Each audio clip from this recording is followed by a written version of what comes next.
When successful CEO Audrey Stone walked into Precision Auto Works with her 6-year-old daughter Isabella for a routine car service, she never imagined her carefully constructed world would crumble in an instant. The moment Isabella spotted Daniel Turner, a humble mechanic covered in grease and motor oil, she broke free from her mother's designer grip and ran straight toward him, her innocent voice echoing through the garage. "Daddy!" What happened next would expose a 7-year secret that Audrey had buried deep in her heart, a secret that would force two completely different worlds to collide. Daniel, a single father struggling to raise his 8-year-old son Mason while running a small neighborhood garage, had no idea he had another offspring.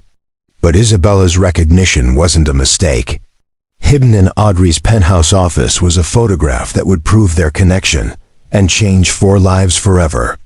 This is the story of how one word from an innocent mouth can rewrite destinies and prove that some bonds transcend social barriers, time and circumstances. Before we jump back in, tell us where you're tuning in from, and if this story touches you, make sure you're subscribed, because tomorrow, I've saved something extra special for you. The morning sun cast long shadows across the gleaming floors of Stone Enterprises' 42nd floor, where Audrey Stone stood before the floor-to-ceiling windows of her corner office, surveying the bustling city of Millbrook below. At 31, she had built an empire in sustainable technology that employed over 2,000 people and generated hundreds of millions in revenue annually.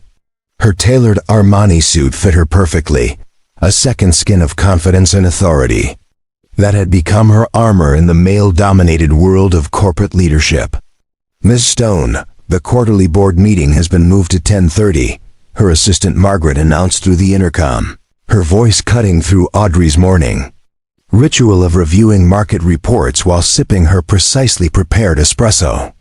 "Confirmed," Audrey replied, her fingers already dancing across her tablet, adjusting schedules and priorities with the efficiency of someone who had learned early that time was the most precious commodity in business. Her penthouse apartment in the prestigious Grandview district was a testament to her success. Minimalist design, smart home technology, and a view that stretched to the horizon. But for all its luxury, it often felt more like a beautiful prison than a home. The only thing that truly warmed the sterile perfection of her life was Isabella, her 6-year-old daughter, who possessed an infectious curiosity about how everything worked. Unlike other affluent parents who filled their homes with the latest toys and gadgets, Audrey had noticed early that Isabella was drawn to mechanical objects, taking apart her electronic toys to see their inner workings, asking endless questions about elevators, cars, and even the coffee machine in their kitchen. "Mommy, why does your car make that weird noise when you turn left?" Isabella had asked that very morning, her bright green eyes, so much like Audrey's own, filled with genuine concern as they prepared for their day. Audrey had paused, actually listening to her Mercedes as they drove through the tree-lined streets of their neighborhood. Isabella was right. There was a subtle grinding sound that Audrey, in her perpetual rush between meetings and obligations, had simply learned to ignore. It was a perfect metaphor for her life. She had become so focused on moving forward that she rarely stopped to examine what might be breaking down beneath the surface. "I suppose we should have someone look at that," Audrey had murmured, making a mental note to ask Margaret to research the best luxury automotive service in the city. Meanwhile, across town in the working-class neighborhood of Brookside, Daniel Turner was already 3 hours into his workday at Precision Auto Works, the small independent garage he had inherited from his mentor 5 years earlier. His hands, permanently stained with the honest evidence of his trade, moved with practiced precision as he diagnosed the transmission problems in Mrs. Henderson's 15-year-old Honda Civic. At 29, Daniel had chosen a path that prioritized stability and community over financial ambition, a decision that had been both validated and challenged by the responsibilities of single fatherhood. The garage occupied a corner lot that had seen better days.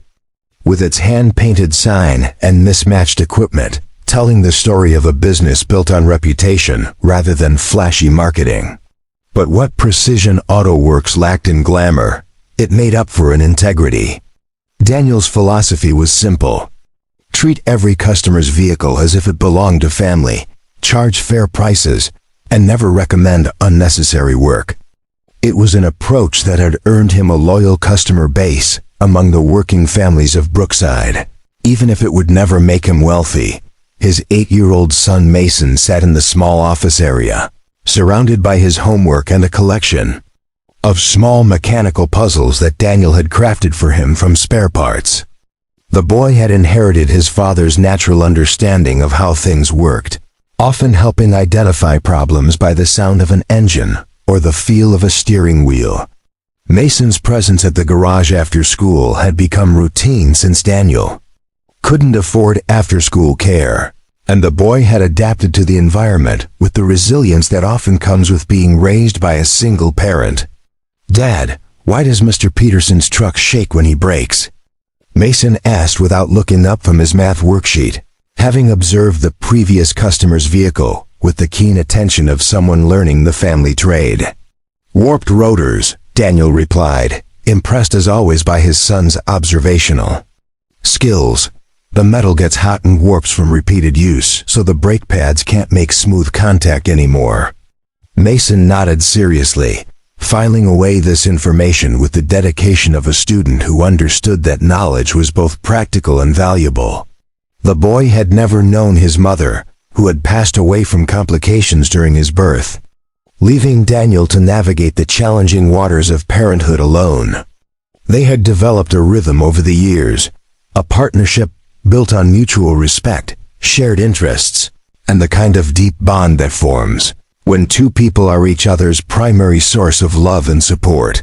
The garage's waiting area reflected Daniel's practical approach to customer service: comfortable mismatched chairs, a coffee maker that actually worked, magazines that weren't 3 years old, and a small play area where Mason had once spent his afternoons and where other customers, youngsters, could wait without driving their parents to distraction. The walls were covered with certificates from technical schools, photos of satisfied customers with their restored vehicles, and a few framed articles from the local newspaper highlighting the garage's community involvement. Daniel's education had come through community college and technical training programs, supplemented by years of hands-on experience and an insatiable curiosity about automotive engineering. He subscribed to industry publications, attended workshops when he could afford the time and money, and maintained relationships with parts suppliers who respected his knowledge and integrity. His dream had once been to expand the business, perhaps open a second location, but Mason's needs had taught him that success wasn't always measured in square footage or quarterly profits. As the morning progressed, both Audrey and Daniel went about their separate routines, unaware that their carefully ordered worlds were about to intersect in ways neither could imagine. Audrey finished her board meeting, successfully securing approval for a new renewable energy initiative that would expand her company's market reach into developing countries. Daniel completed the transmission repair and called Mrs. Henderson with the good news that her car would be ready by noon, costing significantly less than the estimate from the dealership she had visited first. Neither of them could have predicted that Margaret's research into luxury automotive services would lead to a recommendation for Precision Auto Works, based not on its prestige, but on its sterling reputation for honest service and reasonable prices. The review that had caught Margaret's attention praised Daniel's ability to explain complex mechanical issues in simple terms, and his commitment to treating every vehicle with respect, regardless of its age or value. "Miss Stone," Margaret had said during their afternoon check-in, "I found several highly rated automotive services, but one in particular stands out for its integrity and customer service. Precision Auto Works in Brookside has exceptional reviews, and their owner is known for being particularly good with customers who aren't mechanically inclined." Audrey had barely looked up from her contract reviews. "Schedule an appointment for tomorrow morning." Isabella noticed a noise in the car, and I'd rather address it before it becomes a bigger problem. As evening fell over Millbrook, Audrey tucked Isabella into her designer bedroom, complete with educational toys and books, carefully chosen to stimulate intellectual development. The little girl's questions about the car had continued throughout the day, displaying a mechanical curiosity that both surprised and slightly concerned her mother, who had hoped Isabella might show more interest in academic subjects that could lead to professional success. Across town, Daniel was helping Mason with a science project about simple machines, their kitchen table covered with wooden blocks, string, and pulleys as they built a working model of a compound lever system. The boy's natural aptitude for engineering concepts filled Daniel with pride and reminded him daily that some of life's most important lessons couldn't be learned in boardrooms or lecture halls. Neither parent could have known that within 12 hours, their separate worlds would collide in the most unexpected way possible, setting in motion a chain of events that would challenge everything they thought they knew about family, love, and the courage required to build bridges across seemingly impossible divides. The photograph hidden in Audrey's desk drawer, a memento from a weekend that had changed her life 7 years earlier, waited silently for its moment of revelation, while Daniel's honest, calloused hands prepared for another ordinary day of service that would prove to be anything but routine. The silver Mercedes into the parking lot of Precision Auto Works at precisely 9:15 the following morning. Its whisper-quiet engine, a stark contrast to the robust rumble of pickup trucks and well-worn sedans that typically occupied the modest space. Audrey Stone checked her reflection in the rearview mirror, adjusting her designer sunglasses and smoothing her hair before stepping out into an environment that felt as foreign as another planet. Preparing and narrating. This story took us a lot of time, so if you are enjoying it, subscribe to our channel, it means a lot to us. Now back to the story. Isabella bounced excitedly in her car seat, pressing her nose against the window as she took in the bustling activity of the garage. "Mommy, look at all the cars. And that man is lifting one up with just a machine." Her enthusiasm was infectious, though Audrey felt distinctly out of place in her $3,000 suit among the honest grime and purposeful chaos of a working garage. "Remember what we discussed," Audrey said gently, helping Isabella out of the car. "We're here to have the car looked at, and then we'll go to lunch at that new restaurant you wanted to try." She had carefully scheduled this appointment between meetings, allowing exactly 45 minutes for what she assumed would be a routine diagnostic check. The morning sun streamed through the open bay doors, illuminating dust motes and creating an almost ethereal atmosphere as they walked toward the main entrance.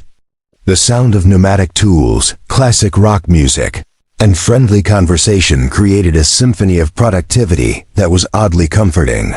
Despite being completely outside Audrey's usual experience, Daniel Turner emerged from beneath a lifted Ford Explorer, wiping his hands on a clean rag as he prepared to greet his morning appointment.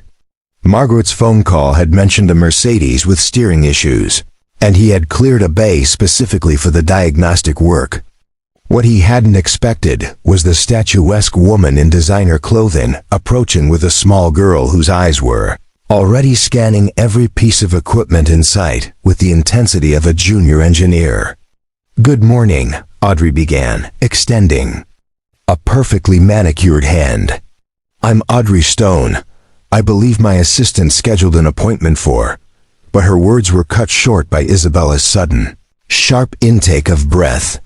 The little girl had gone completely still, her gaze fixed on Daniel with an expression of recognition so intense it seemed to freeze time itself.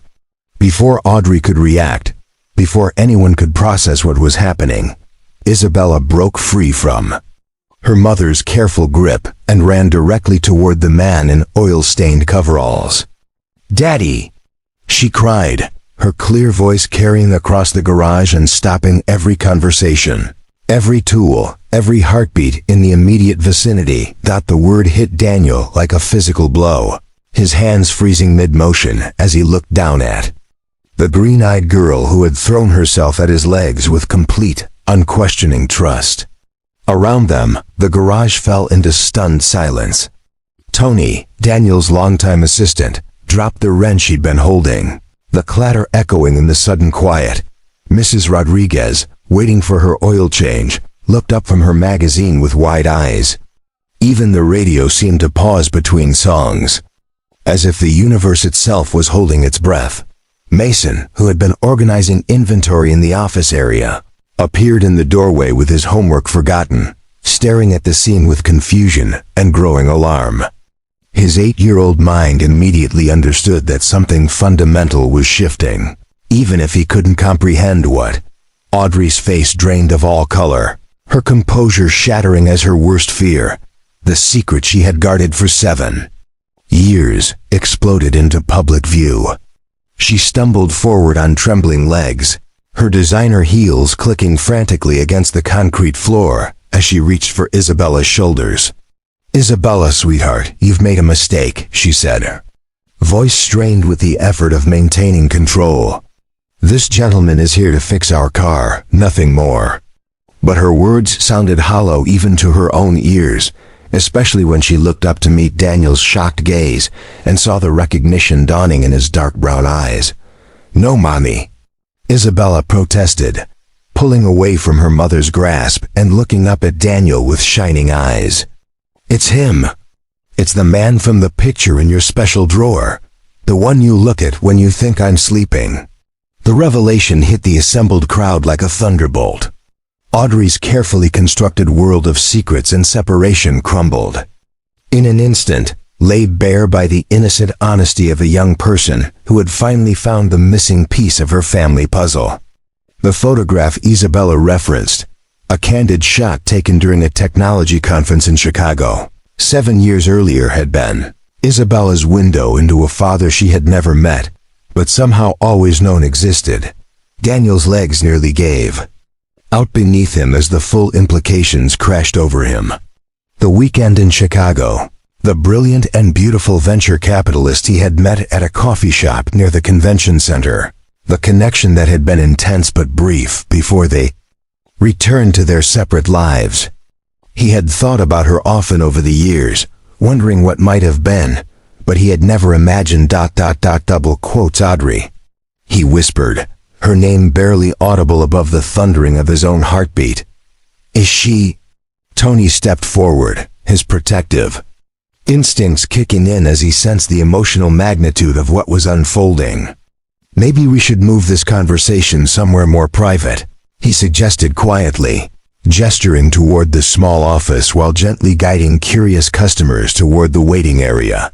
Mason crept closer to his father's side, his young face a mixture of confusion and protectiveness.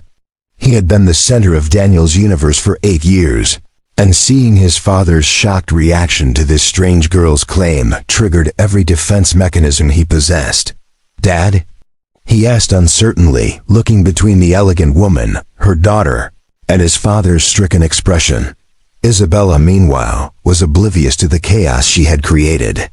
Her focus remained entirely on Daniel, her small hands reaching up to touch his face with the fearless affection of someone who had been dreaming of this moment without even realizing it. "I knew you were real," she said with the profound simplicity that only the very young can achieve. "Mommy said you were just someone she used to know, but I could tell by how she looked at your picture that you were important." The weight of 7 years of separation, of secrets kept and opportunities missed, pressed down on the small group like a physical presence. Audrey felt as though she was drowning in the implications of this moment, all her careful planning and protective instincts rendered useless by Isabella's innocent truth-telling.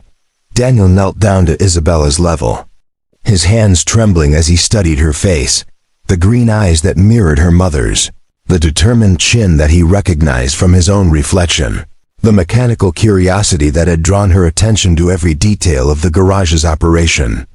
"How old are you, sweetheart?" he asked softly, though he already knew the answer would confirm his growing suspicions. 6 3/4, Isabella replied proudly. My birthday was in September, and Mommy says I'm very advanced for my age because I can take apart my toys and put them back together. The timeline fit perfectly. Daniel's mind raced back to that weekend in Chicago, to the passionate connection he had shared with Audrey, to the way they had parted with promises to stay in touch that had somehow gotten lost in the demands of their very different lives. He had tried to find her afterward, but her company had been in transition, and his own life had been consumed with caring for infant Mason and learning to navigate single parenthood. We need to talk, Audrey said finally, her voice barely steady. Somewhere private.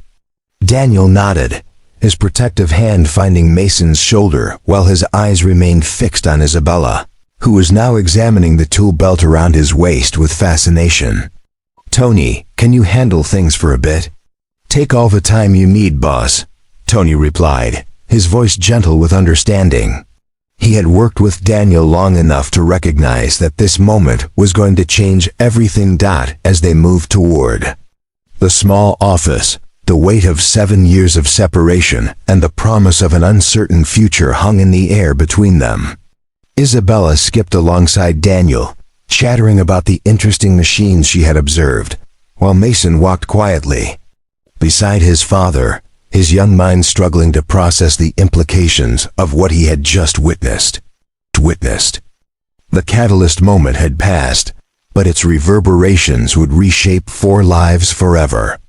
In the space of a few minutes, a routine car appointment had become a family reunion.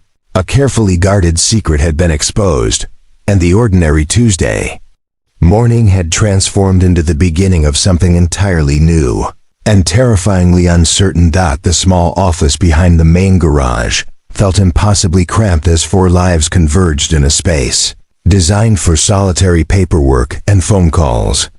Daniel's hands shook slightly as he cleared repair manuals and invoices from chairs, acutely aware that this conversation would determine not just his future, but the emotional well-being of 3 other people he was only beginning to understand.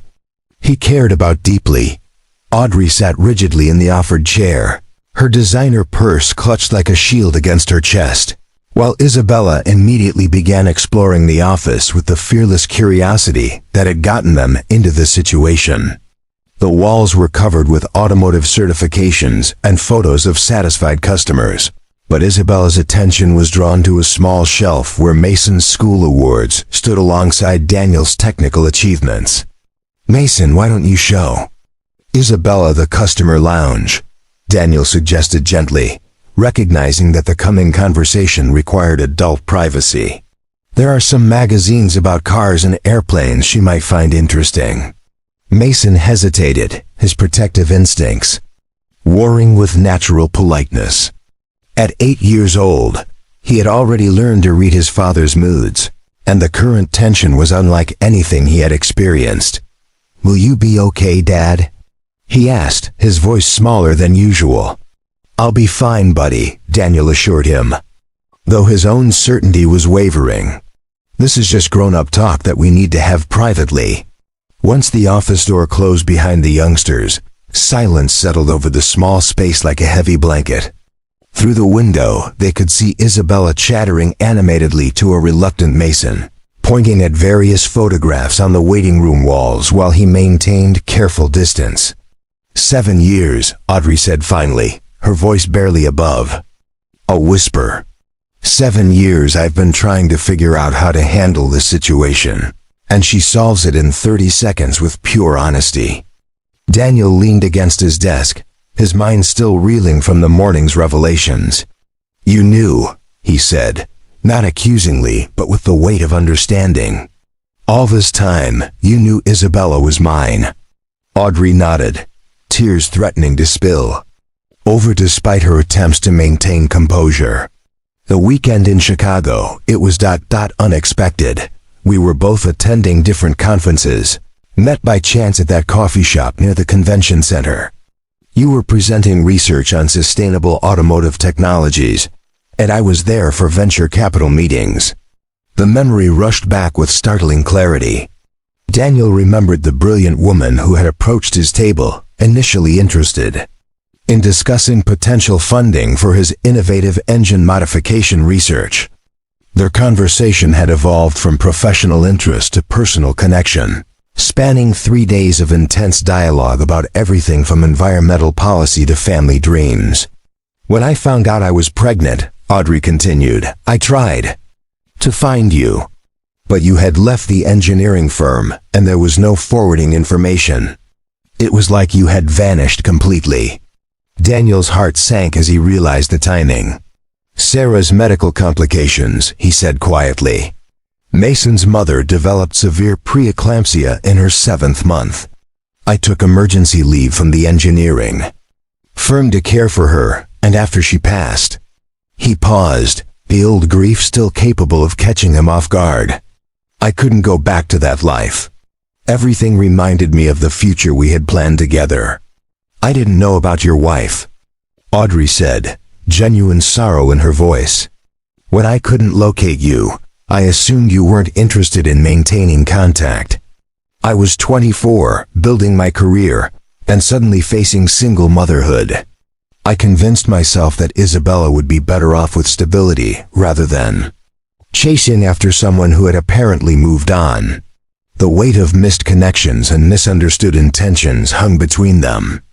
Two people who had shared something meaningful, separated by circumstances and communication failures, now forced to confront the consequences of their parallel lives.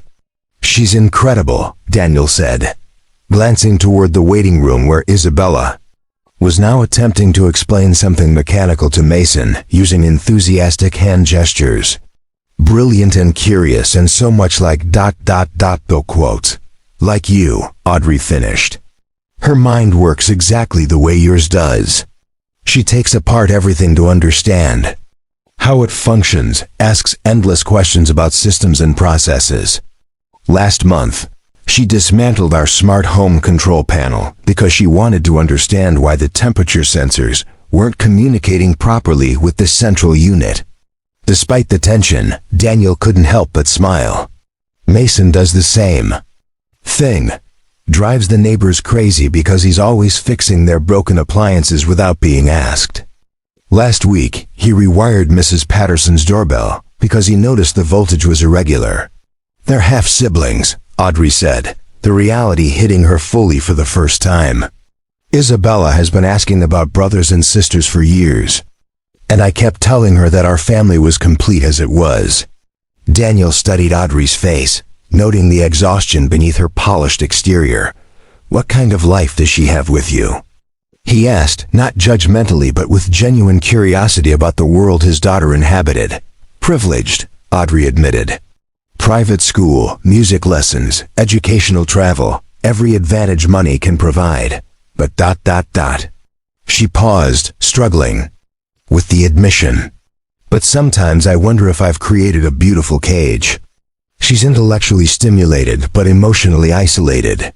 Most of her classmates come from similar backgrounds, and she often complains that they don't understand her interests.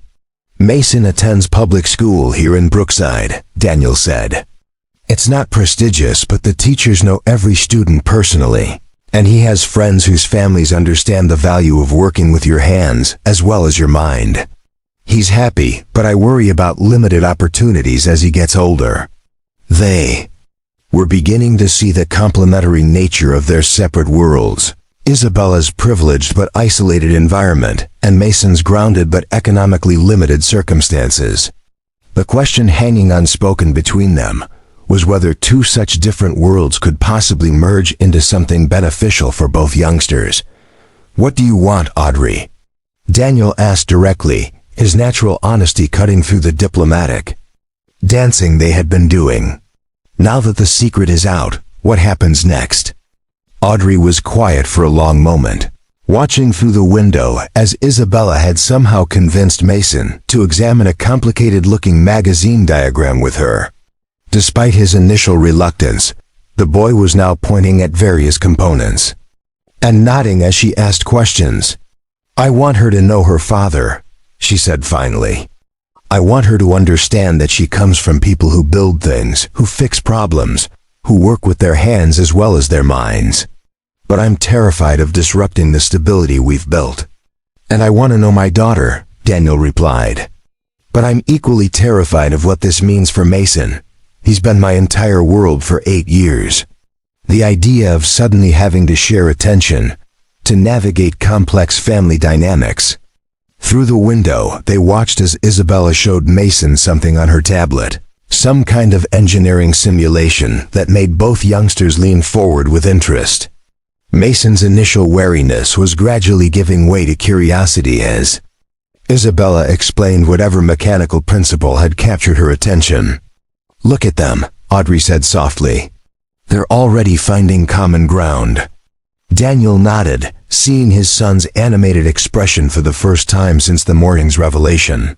Mason has never had siblings. Part of me always wondered if I was limiting his social development by not providing that kind of family connection. They meet each other, Audrey realized, the truth of it becoming clear as she watched the two youngsters collaborate over the tablet. Isabella needs someone who understands her mechanical interests, and Mason needs. She paused, searching for the right words. Needs to know that his family is bigger than just him and me, Daniel finished. Needs to understand that there are different ways to be successful and happy. They sat in contemplative silence, both recognizing that they had reached a point of no return. The secret was out, the youngsters were connecting, and the only path forward required courage from all of them. "I don't know how to do this," Audrey admitted, her vulnerability showing through her professional facade. "I've spent 7 years building walls around our life, controlling every variable to ensure Isabella's success and security. This feels like jumping off a cliff without knowing if there's water below." "I don't know either," Daniel replied honestly. "But I've learned that some of life's most important decisions have to be made with incomplete information. When Sarah died, I had no idea if I could raise Mason alone, but the alternative was unthinkable. Maybe this is similar, we don't know. If we can make this work, but not trying feels like abandoning something precious." Precious. Mason nodded his agreement, his initial shyness completely evaporated. "Maybe Isabella could come to the garage sometimes after school, and I could visit her fancy apartment to see all her science books." The youngsters were not asking permission. They were stating their expectations and challenging the adults to figure out how to make it work. Their innocent assumption that family love could overcome practical obstacles was both inspiring and terrifying to parents, who understood how complicated adult relationships could become. "What are you thinking?" Daniel asked Audrey quietly while the youngsters debated the relative merits of different types of renewable energy sources. "I'm thinking that they're right," she replied, her voice carrying a mixture of determination and fear. "I'm thinking that trying to manage this with scheduled appointments and careful boundaries is going to fail because it's not how families actually work. So what do we do?" Audrey looked at her daughter, animated and happy in a way she had rarely seen, then at Mason, who was listening to Isabella's explanation of solar panel efficiency with the attention of someone discovering a new language he was eager to learn. "We figure out how to be a family," she said simply. "Messy, complicated, unconventional, but real. We stop trying to control every variable and start trusting that if we're all committed to making this work, we can figure out the details as we go." Daniel felt something shift inside his chest, a mixture of relief and terror that came with recognizing the truth he had been avoiding. "That's not a small commitment, Audrey. That's not just shared custody or co-parenting. That's choosing to build something entirely new together." "I know," she replied, meeting his eyes directly. "But look at them. They've already chosen. The question is whether we're brave enough to choose the same thing."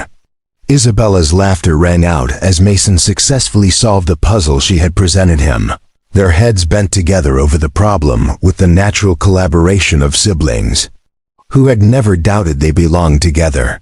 In that moment, Both adults realized that the point of no return wasn't a destination they were approaching. It was a threshold they had already crossed the moment Isabella had called out, "Daddy," in the garage 5 days earlier. Everything else was just figuring out how to make it work. The first real test of their unconventional family arrangement came exactly 10 days later, on a Tuesday afternoon that began with promise and devolved into chaos with the swiftness that only family life can achieve. Daniel had agreed to pick up both youngsters from their respective schools, Isabella from her prestigious Riverside Academy and Mason from Brookside Elementary, an arrangement that seemed simple in theory but proved complicated in practice. Trouble began when Isabella's advanced chemistry class ran 15 minutes over schedule due to an experiment involving crystallization that captured her complete attention.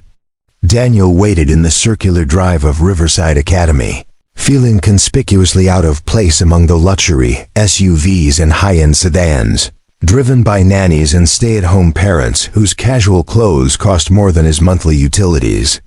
"Excuse me," said a perfectly coiffed woman in yoga attire that had clearly never seen actual yoga, approaching his well-maintained but obviously aged pickup truck. "Are you here for pickup? I don't recognize you." The question was polite on the surface but carried undertones of suspicion that Daniel had become familiar with during his brief forays into Isabella's world. "I'm here for Isabella Stone," he replied evenly, recognizing that this conversation was an inevitable part of integrating their lives. "Oh, you must be the new driver," she said with relief, apparently deciding that his explanation fit within her understanding of how wealthy families operated. Audrey mentioned she was trying someone new. "How do you find working for the Stones?" Before Daniel could correct her assumption, Isabella burst through the academy's ornate doors, her backpack bulging with science textbooks and her face bright with excitement about the day's experiments. She ran directly to his truck, calling out, "Dad!" with the unself-conscious enthusiasm that had become her trademark. The yoga-tired woman's expression shifted from polite interest to confused concern as she processed the interaction. Daniel could practically see her mental calculations. Working-class man plus expensive truck pickup plus daughter calling him dad equaled a story that didn't fit her expectations of how Riverside Academy families operated. "Sorry I'm late," Isabella said, climbing into the passenger seat with practiced ease. "Mrs. Patterson let us stay to watch the sodium chloride crystals form, and they were beautiful. Did you know that if you control the cooling rate, you can influence the crystal structure?" "I did not know that," Daniel replied, starting the engine while aware of the curious stares from other parents in the pickup line. "But I'd love to hear more about it on the way to get Mason." The 15-minute drive to Brookside Elementary provided Isabella with the perfect audience for her detailed explanation of crystallization processes, complete with gesticulated diagrams and chemical formulas that she had memorized with typical precision. Daniel found himself genuinely fascinated by her knowledge, even as he worried about the growing complexity of managing two very different school environments. Mason was waiting by the flagpole at Brookside Elementary, his own backpack considerably lighter but his expression equally animated as he spotted Daniel's truck approaching. The contrast between schools was stark. Where Riverside Academy featured manicured grounds and classical architecture, Brookside Elementary showed its age and funding limitations, but compensated with colorful student artwork covering every available wall surface and teachers who had clearly built personal relationships with every family. "Hey, Dad." "Hey, Isabella," Mason called out, climbing into the truck with the casual energy of someone completely comfortable in his environment. "Mr. Rodriguez said our solar oven project got picked for the district science fair. We're going to compete against middle schoolers." "That's amazing," Isabella replied with genuine excitement. "What design did you use for heat collection? Did you incorporate reflective panels or focus on thermal mass for heat retention?" The conversation that followed, conducted entirely between the two youngsters while Daniel navigated traffic, demonstrated both the potential and the challenges of their blended family situation. Isabella's advanced theoretical knowledge complemented Mason's practical experimentation, but their different educational experiences occasionally created gaps in understanding that required patient translation. "Wait," Isabella said suddenly. "You built this project at school? Don't you have a proper laboratory at home for experiments?" Mason looked puzzled by the question. "We don't have room for that kind of stuff at our apartment. I do most of my building projects at Dad's garage. But school projects have to be done at school, because that's where the materials are." The innocent exchange highlighted one of the fundamental differences between their worlds: Isabella's assumption that every serious student had access to unlimited educational resources at home, and Mason's practical understanding of working within material limitations. Daniel watched in the rearview mirror as both youngsters processed this information, each gaining new perspective on the other's reality. The afternoon's challenges were just beginning. Daniel had planned to take both youngsters to the garage for a few hours, allowing them to work on a collaborative project they had conceived during their museum visit while he caught up on repair work. But Isabella's presence at Precision Auto Works created complications he hadn't anticipated. Daniel?" Tony approached cautiously as Isabella began examining the hydraulic lift system with intense curiosity. Mrs. Patterson called. She heard.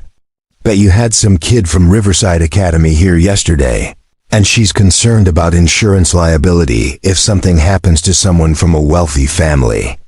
The comment hit Daniel like a cold splash of reality. In his world, youngsters were expected to learn by doing, to understand that some level of risk was inherent in education. But Isabella's presence introduced legal and social complexities that his informal, family-oriented approach to business hadn't previously encountered. "I can handle tools safely," Isabella protested, having overheard the conversation. "Mom taught me about proper safety procedures, and I always wear protective equipment when I'm working on projects." "It's not about your capabilities, sweetheart," Daniel explained gently. "It's about different rules that apply when ... He paused, realizing he was about to explain that her mother's wealth and social position created different standards of legal liability, a concept that would be both hurtful and confusing to a 6-year-old who just wanted to learn alongside her brother. Mason, sensing the tension, stepped closer to Isabella with protective instincts that surprised everyone. "She's my sister," he announced firmly. "If she can't be here, then I don't want to be here either." The simple declaration cut through the adult complications and legal concerns, reminding everyone that the most important relationships weren't governed by insurance policies or social expectations.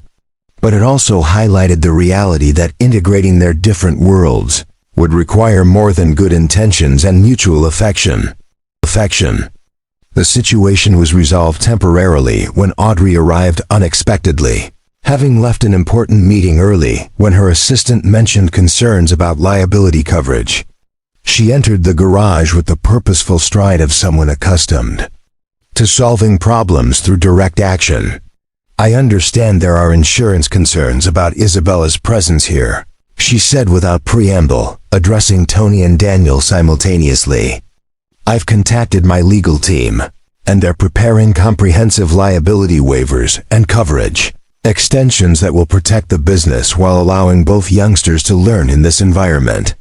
The efficiency of her response was impressive, but Daniel found himself struggling with the implications. "Audrey, I appreciate you solving the problem, but this kind of legal complexity is part of our reality now," she finished. "Just like me learning to navigate pickup lines and school policies is part of mine. We both have to adapt." The day's events continued to cascade. Mason's teacher called during dinner to express concern about his emotional state, having noticed that he seemed distracted and anxious since the family changes had begun. Isabella's science tutor resigned via email, citing discomfort with the unstable family situation. After hearing gossip about the garage incident from other Riverside Academy parents. By evening, All four members of their newly forming family were emotionally exhausted. They gathered in Daniel's modest apartment, takeout containers scattered across the kitchen table while they attempted to process the day's challenges. "This is harder than I expected," Audrey admitted, looking around the cozy space that felt both welcoming and foreign to her. "I knew there would be adjustments, but I didn't anticipate how many systems and relationships would be affected." "People are talking," Daniel said quietly. "At the garage, at Mason's school, in your social circles. Everyone has opinions about what we're doing." Isabella and Mason sat close together on the couch, their homework forgotten as they absorbed the adult conversation with the keen attention of youngsters who understood that their happiness depended on the adults figuring out solutions to these complicated problems. "Are you going to give up?" Isabella asked suddenly, her voice small but direct. "Are you going to decide this is too hard and go back to how things were before?" The question hung in the air, representing the fears that both youngsters had been carrying but hadn't known how to express. Mason nodded earnestly, his eyes moving between his father and Audrey as he waited for reassurance that their new family wouldn't dissolve under external pressure. "No," Daniel said firmly, surprised by his own certainty. "We're not giving up.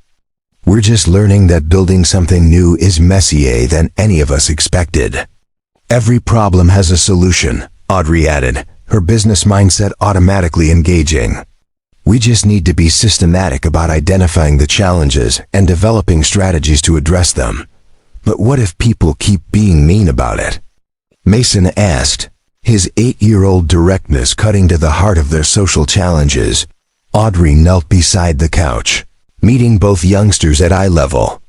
"Then we show them through our actions that families come in all different forms, and that love and commitment matter more than what other people think is normal."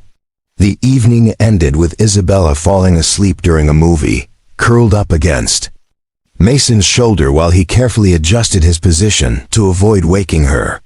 The sight of them together, comfortable and trusting despite all the day's complications, reminded both adults why they were willing to navigate the challenges of blending their different worlds.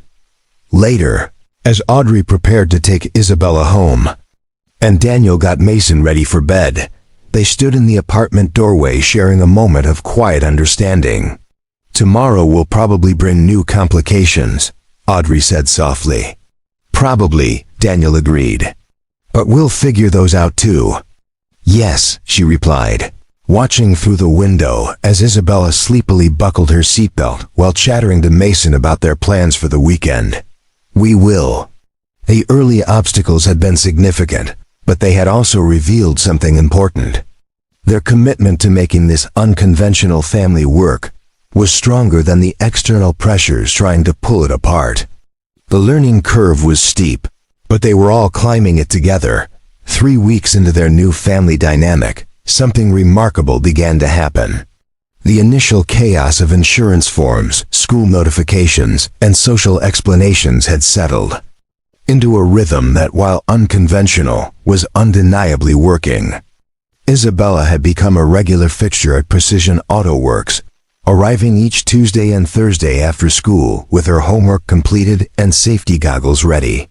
Mason, meanwhile, had been granted special permission to attend Isabella's Saturday morning robotics club at Riverside Academy, where his practical building skills perfectly complemented her theoretical knowledge. The transformation was most visible in the children themselves. Isabella, who had always been intellectually advanced but socially isolated, now had a constant companion who not only understood her mechanical obsessions, but could enhance them with hands-on experience. Mason, previously content with his small circle of neighborhood friends, discovered that having a sister opened doors to educational opportunities he had never imagined possible. "Look what Isabella taught me," Mason announced proudly to Daniel one evening, displaying a complex circuit board he had assembled during robotics club. "It's a programmable motor controller that can regulate speed based on load resistance. We're going to use it in our science fair project." Daniel examined the sophisticated electronics with amazement. The components alone would have cost more than he typically spent on parts in a month, but Mason handled them with the confidence of someone who had been working with advanced technology his entire life. "This is incredible, buddy. How did you learn to solder connections this precisely?" "Isabella's teacher has these special microscopes and temperature-controlled soldering stations," Mason explained enthusiastically. "And Isabella showed me how to read the resistor color codes and calculate the proper voltage loads. She's really smart, Dad." The pride in Mason's voice was unmistakable, and Daniel realized that having a brilliant sister was enhancing rather than threatening his son's confidence. Instead of feeling intimidated by Isabella's advantages, Mason was embracing the opportunity to learn from her while contributing his own unique skills to their joint projects. Audrey was witnessing a similar transformation in Isabella. Her daughter's natural mechanical curiosity was being channeled into practical applications under Daniel's patient guidance, creating a depth of understanding that purely theoretical education could never provide. "Mom, look!" Isabella burst into Audrey's home office one Saturday afternoon, oil stains on her jeans and excitement radiating from every pore. "Daniel taught me how to rebuild a carburetor, and I figured out why Mrs. Patterson's car was running inefficiently. The fuel mixture was wrong because the jets were partially clogged, but instead of just cleaning them, I calculated the optimal flow rate based on her engine specifications." Audrey looked up from her laptop, struck by the practical confidence in her daughter's voice. Isabella had always been academically gifted, but this was different. This was the satisfaction of someone who had solved a real problem with tangible results. "That's wonderful, sweetheart. Did you fix the problem?" "Well, Daniel did the actual repair work because I'm not tall enough to reach all the components safely," Isabella said with the pragmatic acceptance of someone learning to work within reasonable limitations. "But I diagnosed the issue and calculated the specifications." Daniel said, "I have excellent mechanical intuition." The changes weren't limited to the children. Daniel found himself drawn into conversations about business strategy and market dynamics. As Audrey began seeking his perspective on automotive industry trends for her renewable energy investments, his years of practical experience with hybrid systems and electric vehicle conversions provided insights that complemented her financial analysis in ways that surprised them both.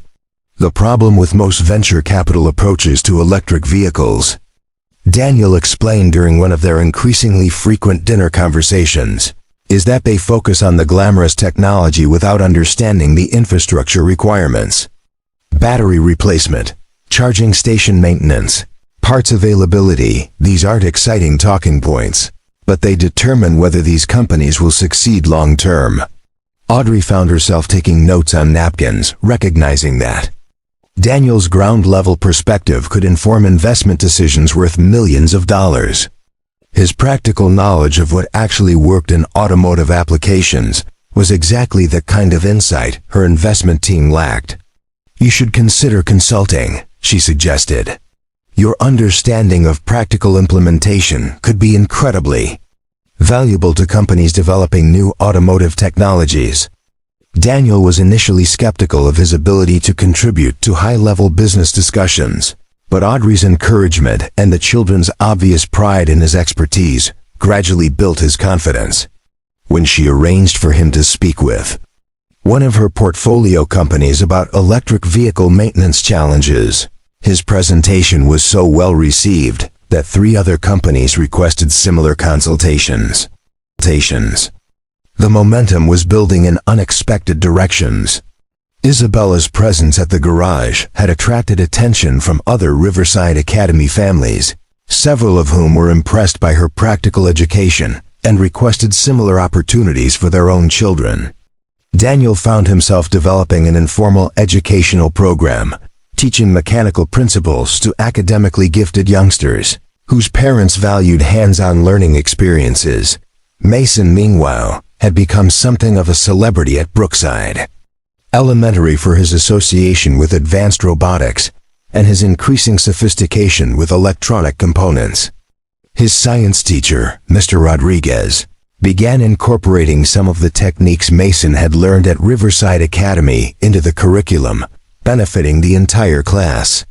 "You know," Audrey said to Daniel one evening as they watched Isabella and Mason collaborating on a solar-powered robot prototype, "I think we're creating something bigger than just a blended family. We're building bridges between different educational approaches, different social communities." Daniel nodded, seeing how their children had become ambassadors between worlds that rarely intersected. Isabella is teaching Mason that academic excellence can be fun and rewarding, while Mason is showing Isabella that knowledge without practical application is incomplete. Their success was becoming visible to others. Tony had commented on how much more energetic and confident Daniel seemed, while Margaret had noted that Audrey appeared more relaxed and creative in her business approach. The children's teachers at both schools reported improved social skills and increased engagement with learning. But perhaps the most significant change was in the relationship between Daniel and Audrey themselves. What had begun as careful cooperation for the children's sake was evolving into genuine partnership and mutual respect. They found themselves consulting each other on decisions that had nothing to do with Isabella or Mason, sharing perspectives that enriched both their personal and professional lives. "I never expected this," Audrey admitted one Saturday evening as they sat on Daniel's apartment balcony, watching the children play in the courtyard below. "I thought we would manage joint custody and parallel parenting, but this feels like a real family," Daniel finished, his voice carrying both wonder and slight apprehension about how much his life had changed in just a few weeks. "Yes, but more than that. Like we're all becoming better versions of ourselves because we're together." The observation was accurate. Isabella's curiosity was being channeled into practical skills. Mason's mechanical aptitude was being enhanced by advanced education. Daniel's expertise was gaining broader recognition, and Audrey's business acumen was being informed by real-world implementation knowledge. Each person was contributing their strengths while benefiting from the others' perspectives. Their weekend routine had evolved naturally. Saturday mornings were for joint activities, the science museum, educational workshops, or collaborative projects at the garage. Saturday afternoons allowed for individual pursuits, with Isabella often visiting Audrey's office to understand business operations while Mason spent time with Daniel's friends and neighbors. Saturday evenings brought them back together for dinner and planning the following week's activities. Sunday became family project day, when all four of them worked together on increasingly ambitious undertakings. Their current project involved designing and building a small wind turbine that could power LED lighting for the garage's outdoor work area. Isabella handled the aerodynamic calculations. Mason focused on the mechanical assembly. Daniel provided construction expertise, and Audrey managed the project timeline and budget considerations. "We make a good team," Mason observed with characteristic directness as they successfully tested their wind turbine prototype. "The best teams are made of people with different strengths who trust each other," Isabella replied, unconsciously echoing business wisdom she had absorbed from watching her mother's management style. As they celebrated their successful collaboration with pizza and root beer floats, both adults realized that the momentum they had built was becoming self-sustaining. The children were driving much of their family integration through their natural affection and shared interests, while the adults were discovering that their different backgrounds created synergy rather than conflict. The future, which had seemed so uncertain and challenging just a month earlier, now felt full of possibility. They were no longer just managing a complicated situation. They were building something new and remarkable together, something that was enhancing all their lives in ways none of them had anticipated. The momentum was strong, the foundation was solid, and their confidence was growing. They had successfully navigated the early obstacles and were now reaping the rewards of their commitment to making their unconventional family work. But as they would soon discover, Success sometimes creates its own challenges and the attention. Their remarkable family transformation was attracting wouldn't all be positive. The first sign of trouble came on a crisp Monday morning when Audrey arrived at her office to find her assistant Margaret looking unusually flustered. "Miss Stone, we need to discuss the Parker Industries merger," Margaret said without her usual pleasantries, closing the office door behind her with uncharacteristic urgency. "What about it?" Audrey asked, settling behind her desk while reviewing her calendar. The Parker merger was a significant deal that would expand Stone Enterprises into the European renewable energy market, representing months of negotiation and due diligence. "Richard Parker called this weekend," Margaret said carefully. "He expressed concerns about proceeding with the partnership given the changes in your personal situation." Audrey's blood ran cold. What exactly did he say? "He mentioned that his investors have become aware of your relationship with a local mechanic and are concerned about how this might affect your judgment and business focus. Apparently, there's been some discussion in certain social circles about your family situation." The implications hit Audrey like a physical blow. Richard Parker was known for his conservative business approach and traditional values. If he was having second thoughts about their partnership based on her personal life, other potential partners might be doing the same. "He didn't withdraw from the deal," Margaret continued, "but he suggested that a period of stability might be beneficial before moving forward with such a significant commitment." Audrey spent the rest of the morning fielding similar conversations. Her investment advisor mentioned concerns from board members about her distracted focus.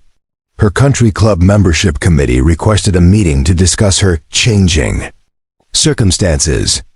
Even her hairdresser made pointed comments about the importance of maintaining professional image in competitive industries.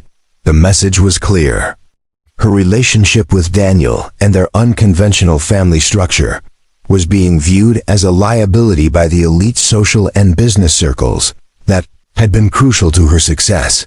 Meanwhile, Daniel was facing his own crisis.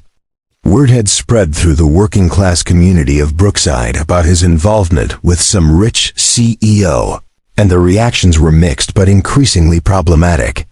Some neighbors expressed concern that he was getting involved with someone who would eventually abandon him when the novelty wore off. Others worried that his association with wealth would change his commitment to serving working families with honest, affordable automotive service. The breaking point came when Mrs. Rodriguez, one of his most loyal longtime customers, approached him with tears in her eyes. "Daniel, I heard you're dating some millionaire business lady. Does this mean you're going to start charging rich people prices? My family has been coming here for 10 years because we could trust you to be fair." Mrs. Rodriguez, nothing about my service or pricing is going to change, Daniel assured her, but he could see the doubt in her eyes. "I hope not, Mio. But money changes people. We've seen it before." That afternoon brought worse news. Jake Morrison, Daniel's primary competitor, who operated the larger automotive service center across town, had been spreading rumors that Precision Auto Works was becoming too good for regular customers, focusing instead on luxury vehicles from wealthy clients. 3 families had canceled scheduled appointments, citing concerns about whether Daniel would still prioritize their needs. But the most devastating blow came from an unexpected source. Mason's school counselor called to request an immediate meeting about concerning changes in Mason's behavior and academic performance. Mason has become increasingly anxious and distracted over the past week, Mrs. Chun explained to Daniel during their hastily arranged conference. His grades have dropped, he's been involved in 2 playground conflicts, and his teacher reports that he seems preoccupied during class discussions. Daniel's heart sank. Has he talked about what's bothering him? He mentioned something about other kids saying his family is weird now, and that his dad is going to leave him for rich people. Daniel, I need to ask directly, are there major changes happening at home that might be affecting his emotional stability? The question forced Daniel to confront a reality he had been trying to ignore. in his enthusiasm about building a relationship. With Isabella and Audrey, he had perhaps minimized the impact on Mason's sense of security and belonging. That evening, the crisis deepened when Audrey called with news that made Daniel's stomach clench with dread. "Isabella's school wants to meet with me tomorrow," she said, her voice tight with stress. Apparently, some parents have complained about her spending time at an automotive garage, claiming it's inappropriate and potentially unsafe.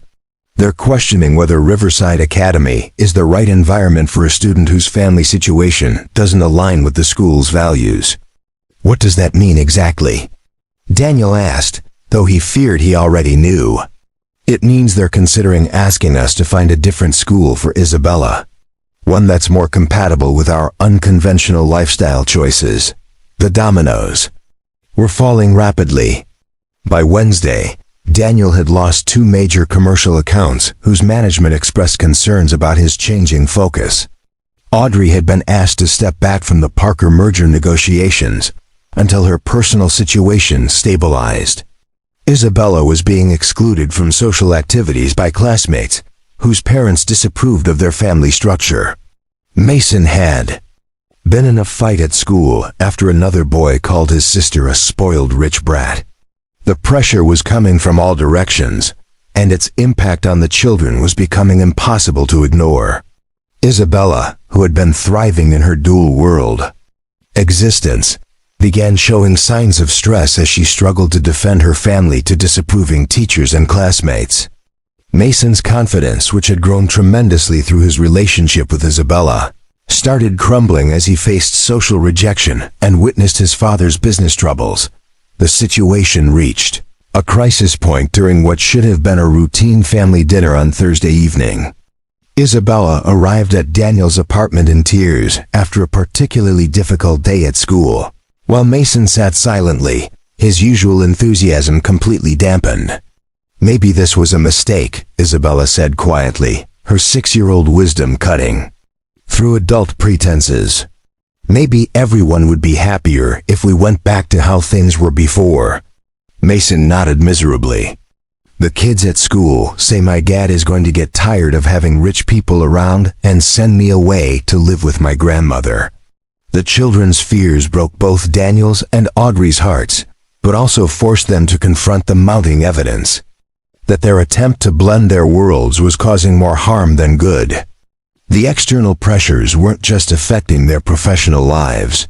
They were threatening the emotional well-being of the 2 people they most wanted to protect. "We need to make a decision," Audrey said after the children had gone to bed, her voice heavy with exhaustion and defeat. "The costs are becoming too high for everyone." Daniel nodded slowly, feeling the weight of responsibility for the chaos that had engulfed their lives. Maybe Isabella was right. Maybe we were naive to think we could make this work. "I've built my entire career on calculated risks and strategic planning," Audrey continued. "This situation is spiraling beyond our control, affecting our children's education, your business, my professional relationships. The responsible thing might be to step back before the damage becomes irreparable." The words hung between them like a death sentence for the family they had been building. Neither wanted to admit defeat, but the evidence was overwhelming that their unconventional arrangement was creating more problems than it solved. Outside, thunder rumbled in the distance, matching the storm of emotions and impossible choices that had gathered around their small family. The momentum they had built so carefully was crashing against forces larger than their individual commitment to love.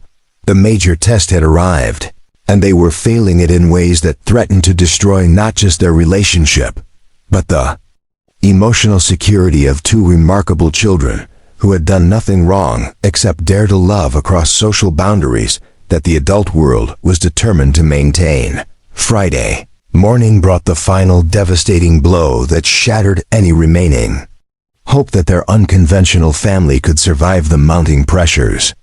Daniel arrived at Precision Auto Works to find a certified letter waiting from his landlord, Mr. Hendricks, who also happened to be a major investor in Jake Morrison's competing automotive center. The letter was coldly professional, but unmistakably threatening. Complaints from neighbors about increased luxury vehicle traffic and concerns about the garage's changing clientele focus had led to a review of Daniel's lease agreement. Several minor violations were cited: a tool cart stored improperly, customer parking extending beyond designated areas, issues that had never been problems before, but were now being used as grounds for potential lease termination. "They want me out," Daniel told Tony, his voice hollow as he read through the legal language that spelled out his impossible situation. 60 days to correct all violations and demonstrate that the business will return to serving its traditional customer base. Tony, who had worked with Daniel for 5 years, shook his head in disgust. "This is Jake Morrison's doing. He's been spreading stories about you abandoning working families for rich clients. And now he's got Hendricks thinking you're going to change the whole character of the neighborhood." But the lease crisis was only the beginning of Daniel's worst day. At 10:30, Mason's school called with news that made his stomach drop completely. Mason had been found hiding in a supply closet during math class, refusing to come out, and claiming he was too embarrassed to face the other kids. When Daniel arrived at Brookside Elementary, he found his son curled up in the counselor's office, his face red and blotchy from crying. The sight of Mason's completely shattered confidence was more painful than any business loss or social rejection Daniel had experienced. "What happened, buddy?" Daniel asked gently, kneeling beside Mason's chair.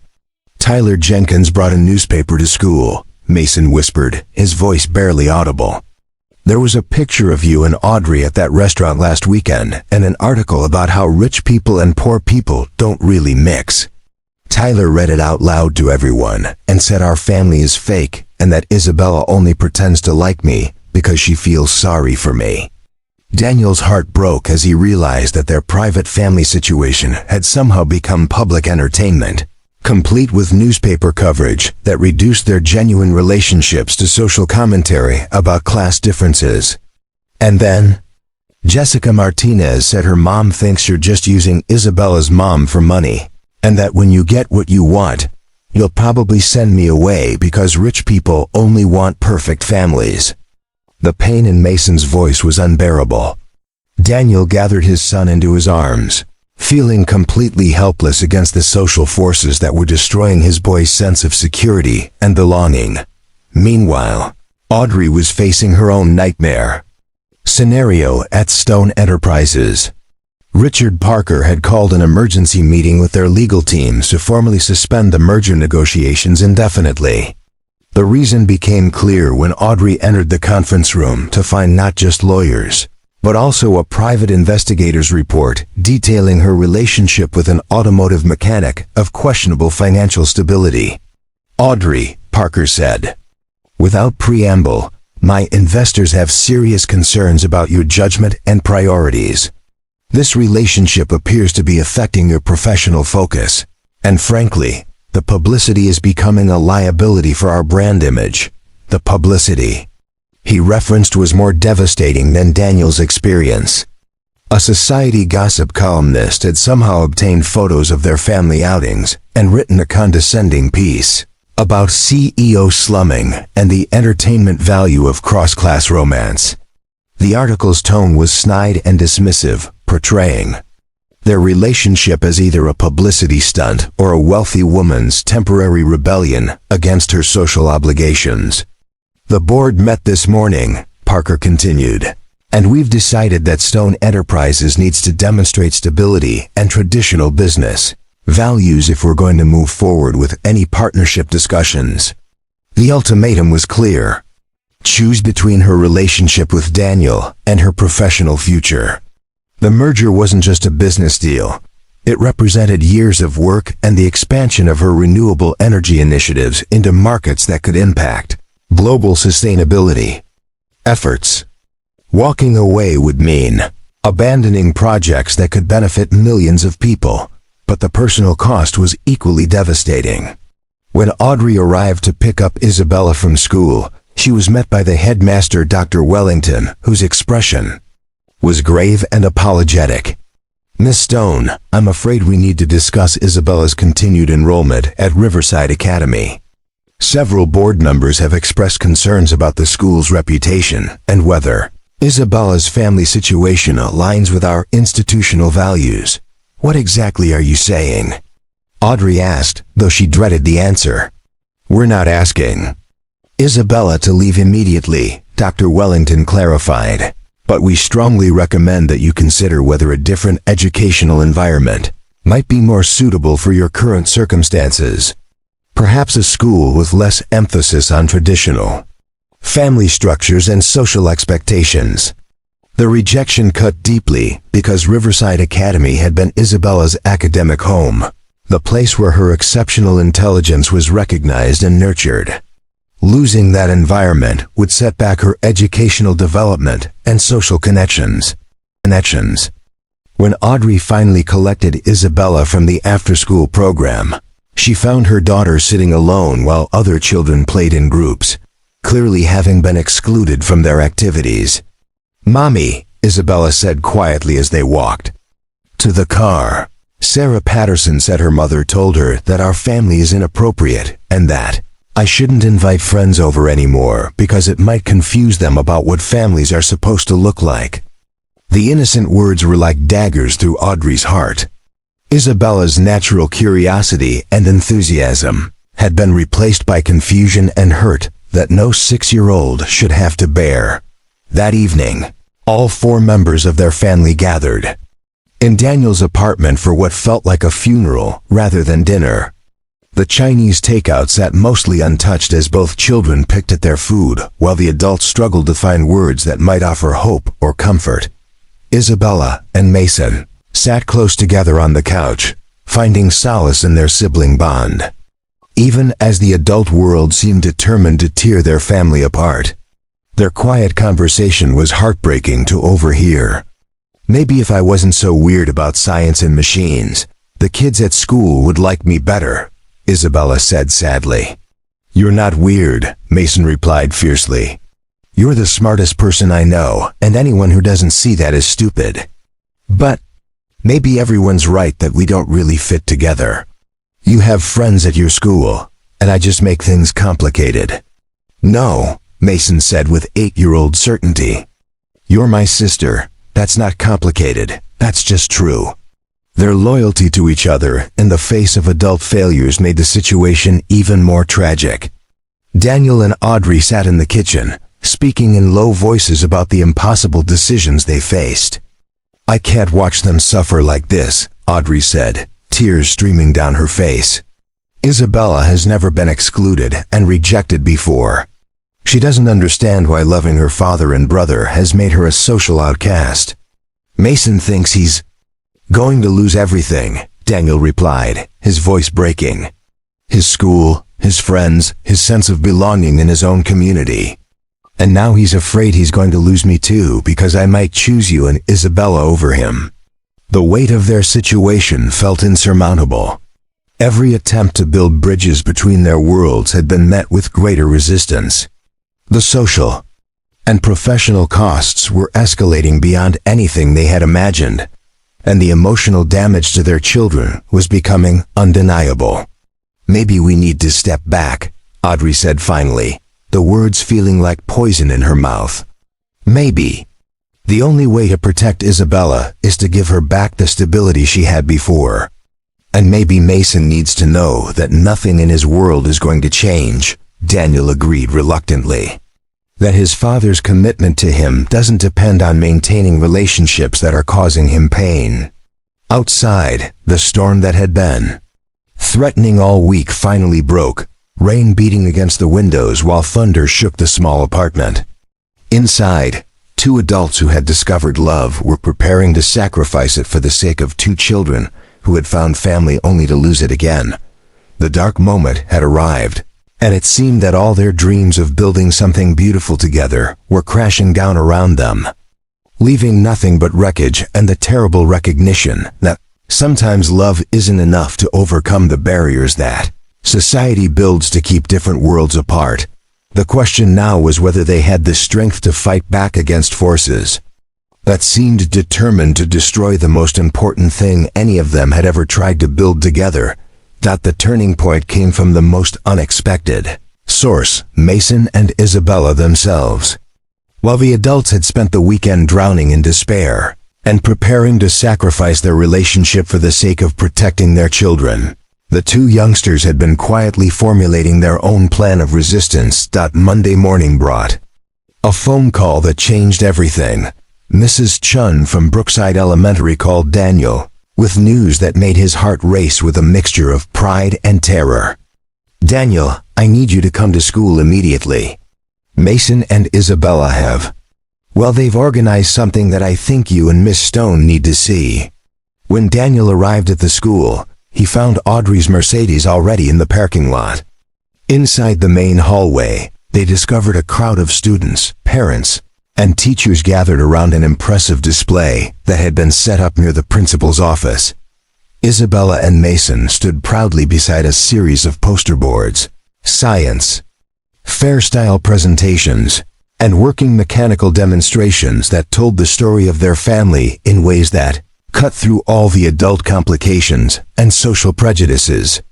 "Welcome to our family science fair," Isabella announced with the confidence of someone who had found her voice. "Mason and I want to show everyone why different kinds of families can create the best results." Their first display board was titled "The Power of Combined Resources" and featured detailed documentation of every project they had completed together. Photos showed Mason's practical building skills enhanced by Isabella's access to advanced materials and equipment. Charts demonstrated how Isabella's theoretical knowledge had been strengthened by Mason's hands-on experience. "When you combine different types of learning," Mason explained to the gathered crowd, "you get better solutions than either person could create alone. Like how Isabella knew the math for our wind turbine, but I knew which materials would actually work in real weather." Their second presentation focused on community bridge building. Isabella had documented how their family integration had created unexpected connections. Riverside Academy students now participating in practical workshops at Precision Auto Works, while Brookside Elementary had gained access to advanced science equipment through Audrey's business connections. "Our family brought two communities together," Isabella said, with remarkable poise for a 6-year-old. "Kids from both schools are learning things they never could have learned before." But the most powerful display was their final board, "Why Love Makes Families Stronger." Here, they had created a simple but profound presentation showing how each family member had grown and improved through their relationships with the others. Mason had written in his careful 8-year-old handwriting, "My sister taught me that being smart is cool, and my dad is happier now because he has more people to love. Isabella's mom taught me that working hard can help you build amazing things." Isabella's contribution was equally moving. "My brother taught me that knowing how to build things is just as important as knowing how they work. My dad taught me that you can be successful by helping people, not just by making money." As Daniel and Audrey read their children's presentations, they were struck by the profound wisdom and clarity that had emerged from 6- and 8-year-old perspectives. The children had seen past all the adult complications to focus on the essential truth. Their family made each of them better, stronger, and happier. But the real surprise came when Mrs. Rodriguez, the school counselor, stepped forward with a folder full of letters. Mason and Isabella spent their weekend contacting everyone who has been part of their story, she explained. Students, teachers, customers from the garage, parents from both schools. They asked each person to write about how your family has affected them. The letters were overwhelming. Teachers from Riverside Academy wrote about how the practical workshops at Daniel's garage had enhanced their students' understanding of engineering principles. Parents from Brookside Elementary praised the advanced science opportunities their children had gained through Isabella's connections. Mrs. Patterson, Daniel's customer who had been worried about changing service, wrote, "Daniel Turner has always been honest and fair with my family. His daughter Isabella is a delightful young lady who helped my son understand his math homework when she was visiting the garage. This family represents the best of both worlds. Even more surprising were letters from some of Daniel's automotive industry connections, praising his consulting work and noting how his unique perspective, combining practical experience with insights from Audrey's business world, had provided valuable guidance for their companies. The breakthrough moment came when Mr. Rodriguez, Mason's teacher, stood up to address the gathered crowd.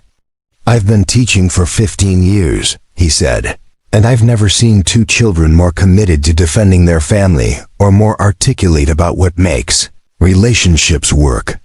These young people have taught us something important about judging families by their love and commitment rather than their circumstances."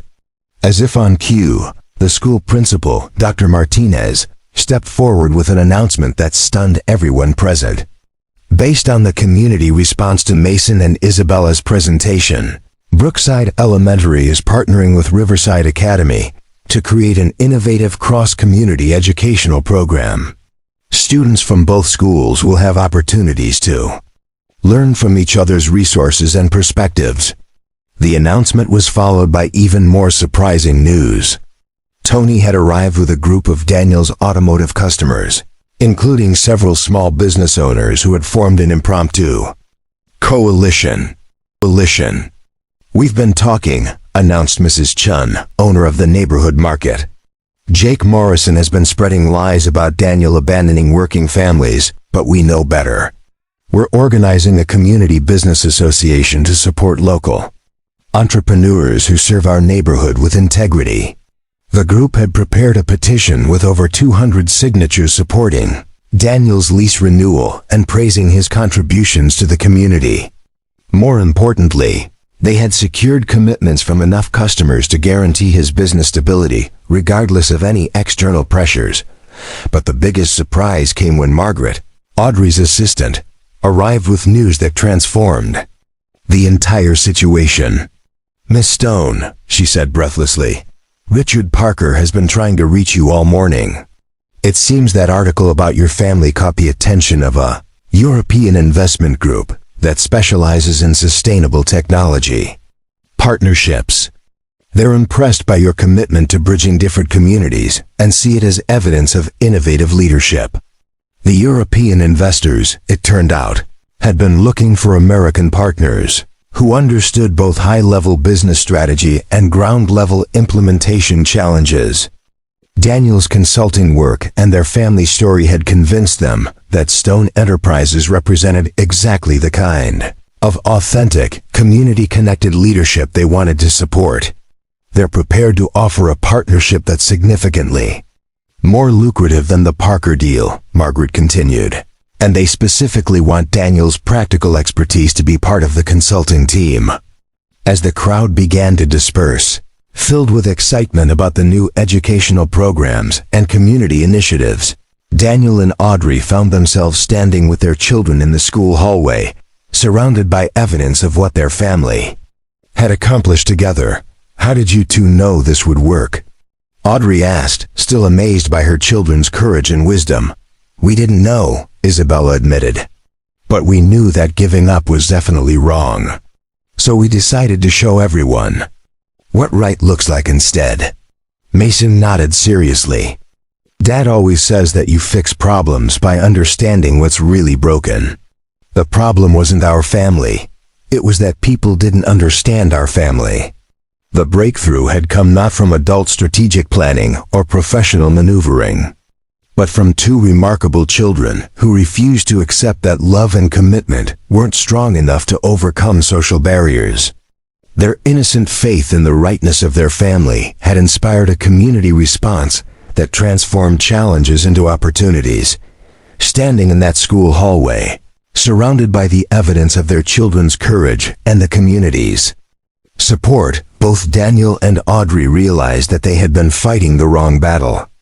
Instead of trying to prove they belonged in existing systems, they should have been building new systems that reflected their values and served their community's needs. The triumph wasn't just personal, it was a victory for anyone who had ever been told that love wasn't enough, that different worlds couldn't merge, that unconventional families couldn't succeed.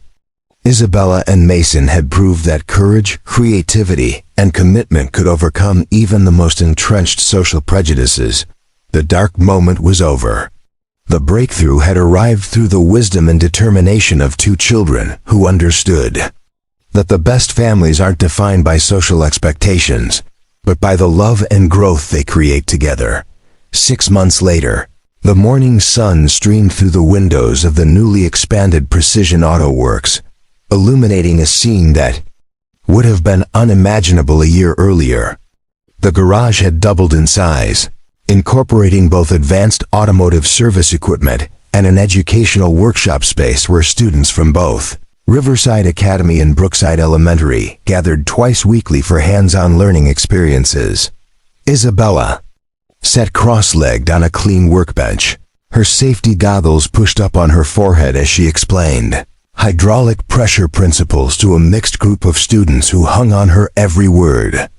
At 7 years old, she had become something of a legend in both educational communities, the young engineer who could break down complex concepts into understandable terms while building working demonstrations that made theoretical knowledge tangible. The beautiful thing about hydraulics, she was saying to her rapt audience, is that you can multiply force by changing the size of the cylinders. Watch what happens when Mason and I demonstrate with our car lift model.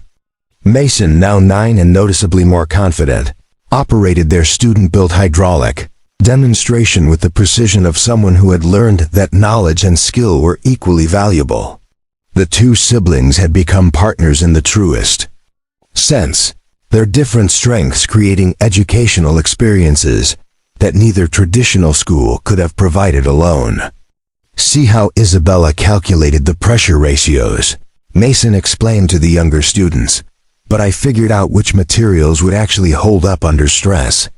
That's why our model works better than the ones in the textbooks. We tested everything in real conditions. Their collaborative teaching style had attracted attention far beyond their local community.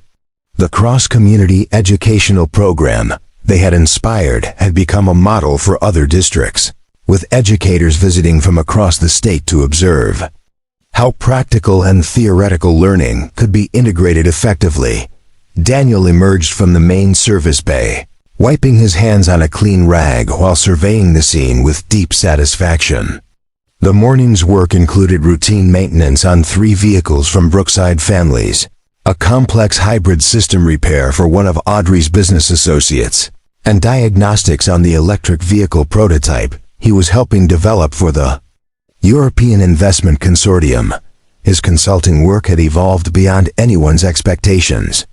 The partnership with Stone Enterprises had created a unique niche in the automotive industry, combining Audrey's strategic business expertise with his practical implementation knowledge to guide companies developing sustainable transportation technologies. Their joint consulting firm, Bridge Technologies, had clients across 3 continents and a reputation for providing realistic, achievable solutions to complex engineering challenges. How's the workshop going? Daniel asked Isabella and Mason, his voice carrying the easy affection of someone who had learned to balance multiple roles: father, business owner, educational innovator, and partner in both business and family. Perfect, Isabella replied, bouncing down from the workbench with characteristic enthusiasm. We're teaching the hydraulics unit today, and next week we're starting the renewable energy project with Mom's solar panel samples. Audrey arrived precisely on schedule, as had become her custom. Her morning routine now included checking on the educational workshop before heading to her office, a practice that had transformed her understanding of hands-on learning and informed her approach to business development. Good morning, brilliant engineers, she said, addressing the student group with genuine warmth. I see you're mastering the principles that my renewable energy teams use every day in their real-world projects. Her presence in the garage no longer seemed incongruous. Audrey had learned to navigate both worlds with equal comfort, her business suits exchanged for practical clothing when she worked alongside Daniel on their various projects, her corporate vocabulary enriched with mechanical terminology that helped her communicate more effectively with implementation teams. The transformation in their professional lives had been remarkable. Stone Enterprises had not only survived the European partnership transition, but had thrived under the new business model. The company's reputation for authentic, community-connected leadership had attracted clients who valued substance over superficial prestige. Audrey's approach, informed by Daniel's practical wisdom and grounded in real-world problem-solving, had created a consulting practice that competitors struggled to match. Speaking of renewable energy, Audrey continued, addressing the students. Next month, we're taking a field trip to see the wind farm installation that Daniel helped design. You'll get to see how your classroom hydraulics lessons apply to industrial-scale clean energy production. The field trip was part of their expanded educational vision. What had begun as simple garage workshops had evolved into a comprehensive program that connected theoretical learning with real-world applications. Students weren't just learning about sustainable technology. They were participating in its development and implementation. Mason raised his hand with the formality he still maintained during official educational sessions. Will we get to see the new battery storage system that uses the pressure principles we've been studying? Absolutely, Daniel replied, proud of his son's increasingly sophisticated understanding of complex systems. And Isabella can show you the efficiency calculations she helped develop for the project. The easy integration of advanced concepts into age-appropriate learning had become their specialty. Isabella and Mason served as bridges between adult expertise and student curiosity, translating complex ideas into engaging demonstrations that made learning feel like adventure rather than obligation. As the morning workshop concluded and students returned to their respective schools, the four family members gathered for their routine check-in, a practice they had developed to ensure that their rapidly expanding professional and educational commitments never overshadowed their primary commitment to each other. Business update, Audrey began, settling into the comfortable chair Daniel had added to his office specifically for their family meetings. The Munich project is ahead of schedule. The Chicago installation is exceeding efficiency projections, and we have 3 new potential clients requesting Daniel's implementation assessment. Educational update, Isabella chimed in, having claimed responsibility for tracking their teaching activities with typical thoroughness. 15 students signed up for next week's robotics workshop. The cross-community science fair has 37 entries, and Mrs. Chun wants to expand the program to include middle school students. Family update, Mason added with a grin that showed how much he enjoyed his role as keeper of personal priorities. Dad finished building Isabella's advanced chemistry lab space. Mom set up the new reading area with the engineering books I wanted, and we're all confirmed for the camping trip this weekend. Their system worked because it honored both their individual growth and their collective commitment. Each person had space to pursue their passions while contributing to their shared goals and maintaining their emotional connections. You know, Daniel said, leaning back in his chair while watching Isabella and Mason collaborate on planning their weekend activities. Sometimes I think about that morning when Isabella first called me Daddy in this garage. I was so overwhelmed by the chaos and uncertainty. I was terrified, Audrey admitted. I thought my carefully controlled world was falling apart, and I didn't know if we could possibly make everything work. But look what we built instead. Isabella observed with the profound simplicity that continued to amaze the adults. We didn't just make a family, we made a family that helps other people build things too. Mason nodded seriously. And we proved that different kinds of people can work together to solve problems that nobody could solve alone. Their reflection was interrupted by Tony's voice from the main garage. Daniel, Mrs. Rodriguez is here with her daughter Carmen. She wants to know if Carmen can join the next student workshop. She's been talking about hydraulics non-stop since. Her friends described last week's demonstration. The request had become routine. Word of their educational program had spread through both communities, creating waiting lists and inspiring similar initiatives at other local businesses. What had begun as a solution to their own family's needs had become a catalyst for broader community transformation. As they prepared to welcome another eager student into their expanding educational family, all four of them understood that they had created something far more significant than they had originally imagined. They weren't just proof that unconventional families could succeed. They were demonstration that when different worlds collaborate with authentic commitment, the results benefit everyone involved. Standing together in the garage where it all began, surrounded by the evidence of their shared achievements and the promise of continued growth, they represented something powerful and hopeful, the possibility that love, courage, and creativity could overcome any barrier, build any bridge, and create families that were defined not by conventional expectations, but by the extraordinary things they could accomplish together.